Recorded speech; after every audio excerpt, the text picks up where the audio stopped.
So let's talk about number 3 today. And ये बहुत ही interesting होने वाला है क्योंकि मैं सबसे पहले आपको एक फिलोसॉफी बताना चाहती हूँ। ये नंबर्स के जो सिस्टम है ये स्पिरिचुअली भी कनेक्टेड है क्योंकि everything in this world is connected to spirituality also, और आप उसको नॉर्मल लाइफ में भी आप उसको यूज़ कर सकते हैं। तो नंबर का जो सिस्टम है स्पिरिचुअली अगर हम बताने जाएं तो सबसे पहले जो नंबर 1 होता है वो बताता है एक आइडिया को। जैसे कहा जाता है कि जब संसार नहीं था, कुछ भी नहीं था, तब एक आइडिया आया जिसको भी आप परम पुरुष माने या जिसको भी जो भी आपके बिलीफ सिस्टम के हिसाब से जो मेन वन एंड ओनली जो गॉड हैं, उन्होंने जब डिजायर किया कि संसार की स्थापना हो, कि संसार का क्रिएशन हो, तो वो idea, that idea is number 1।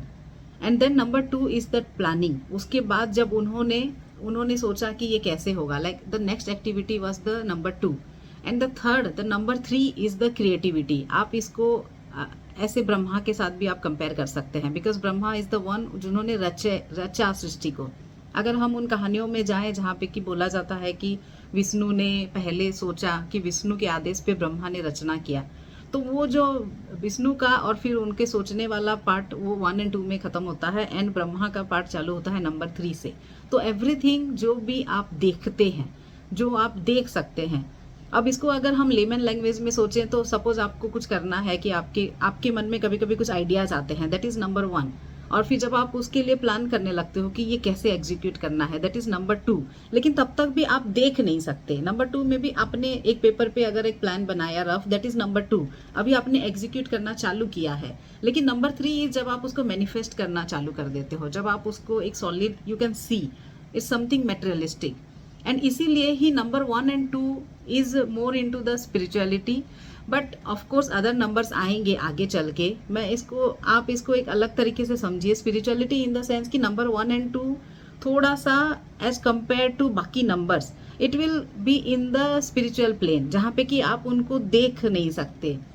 मतलब मैं उसको एग्जैक्ट वर्ड शायद मेरे को नहीं मिल रहा है समझाने में। 1 और 2 are more into the ideas plane की and more into the emotional plane. लेकिन नंबर 3 आने के बाद, नंबर 3 के बाद जितने भी नंबर्स नीचे हैं, सारे नंबर्स में कहीं ना कहीं मेटेरियलिस्टिक चीजें आ जाती है।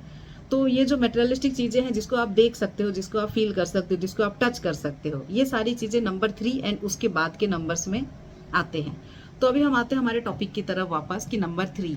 तो सभी जितने भी टैरोट कार्ड्स हैं सब में एक एक नंबर है, एंड इसी हिसाब से हम देखते हैं कि कौन सा नंबर कौन से कार्ड्स में है, एंड अकॉर्डिंगली हम उसका कनेक्शन बिठाते हैं कि अगर ये नंबर है तो उस कार्ड में वो क्या बोल रहा है। इन जनरल न्यूमरोलॉजी में बोला जाता है कि number 3 is the number of Jupiter. Jupiter यानी गुरु प्लैनेट जो होता है वो आपका ऑल द नॉलेज को इंडिकेट करता है। सब काइंड ऑफ नॉलेज, सब काइंड ऑफ क्रिएटिविटी, सब कुछ जुपिटर से ही आती है, क्योंकि नॉलेज से ही सब कुछ आता है। इसीलिए कहीं ना कहीं मैंने उसको ब्रह्मा के साथ कनेक्शन बताया आपको, because Brahma is the creator, because all knowledge come from there. उनके बाद ही सब कुछ बना, सृष्टि की रचना वहीं से हुई। तो नंबर 3 जो होता है वो क्रिएटिविटी, इमेजिनेशन एंड आप जो भी देख सकते हैं एवरीथिंग को वो बताता है। तो नंबर 3 के लिए टैरो कार्ड्स में जो थर्ड नंबर कार्ड है दैट इज एम्प्रेस।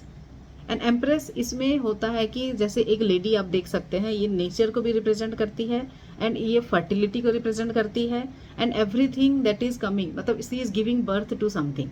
तो number 3 is the person, number 3 वाले जो पर्सन होते हैं वो लोग रिप्रेजेंट करते हैं, दे क्रिएटिवली डू समथिंग, एंड वो लोग अपने इमेजिनेशन को, अपने आइडियाज को कहीं पेपर पे लेके आते हैं लिखते हुए, कहीं पे कुछ ड्राइंग वो लोग पेंटिंग करते हैं, या तो फिर किसी भी तरीके से जो उनके आइडियाज हैं उसको वो लोग आगे प्रेजेंट कर पाते हैं। So that is number 3।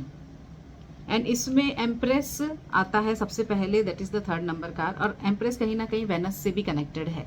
तो हम ये देखते हैं कि जुपिटर का तो नेचर इसमें आ ही रहा है, लेकिन वेनस भी काफी हद तक नंबर 3 के साथ कनेक्टेड है। जब हम ये टैरो की बात करते हैं तो हम नंबर 3 में वेनस को भी इनकॉर्पोरेट करते हैं।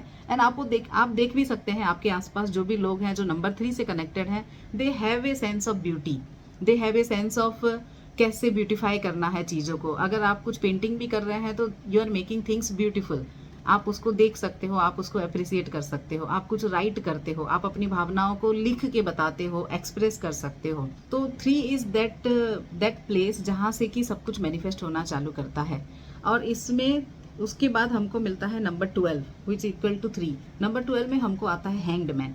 तो यहाँ पे आता है नंबर 3 वालों का lesson. because number 3 is a materialistic sign, materialistic number, not in a bad way but in a good way, कि they have the capacity to bring imagination into reality. लेकिन materialism के साथ उनमें थोड़ा सा they need to connect with the spirituality also. तो इसीलिए हमको जब हैंगमैन आता है नंबर 12 के साथ, तो वो इंडिकेट करता है कि उनको कहीं ना कहीं रूट में पहुंचने की ज़रूरत है. जब तक वो लोग इस संसार को ही सब कुछ मानते रहेंगे तब तक वहाँ पे सफरिंग्स आती है.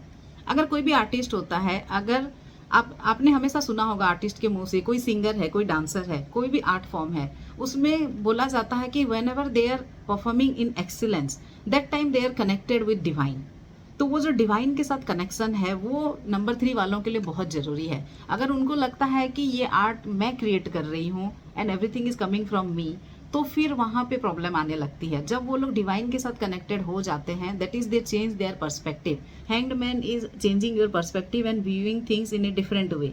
तो हैंग्ड मैन आते ही उनका लेसन आ जाता है कि हमको कनेक्टेड होना है डिवाइन के साथ, because we are not the creator, we are only a माध्यम जिसमें कि हम क्रिएट कर रहे हैं. तो ये वाला रियलाइजेशन जब आने लगता है नंबर 3 को, फिर उसके साथ आता है दिस कार्ड दैट इज 21.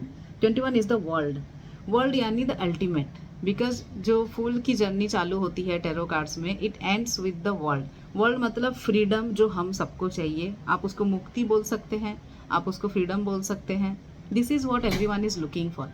तो नंबर 3 के पास ये वाली कैपेसिटी है, बट द थिंग इज कि नंबर 3 मैटेरियलिस्टिकली काफ़ी इन्वॉल्व हो जाते हैं because they are the creator.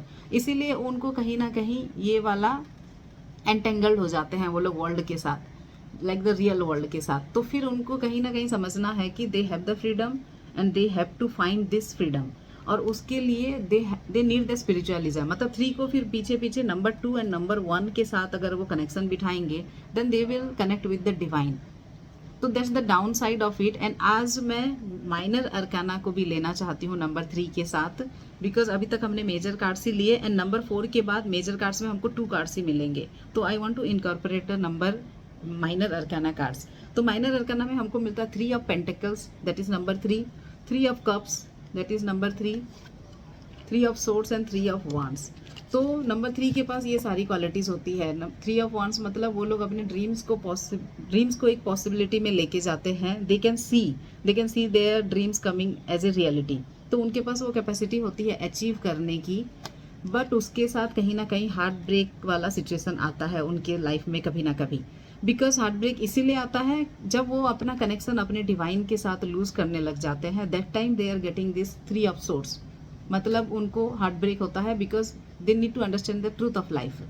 Materialistic चीज़ें ही सब कुछ नहीं होती है, तो उनको वहाँ से निकल के आगे बढ़ना है. 3 ऑफ कप्स काफ़ी सेलिब्रेशंस भी होती है उनकी लाइफ में एंड काफ़ी सपोर्टिंग पीपल होते हैं.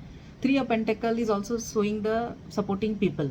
तो बेसिकली 3 वाले जो नंबर हैं उनको अगर सपोर्ट मिल जाए, सही फ्रेंड्स मिल जाए, सही गाइडेंस मिल जाए, then they can do very well.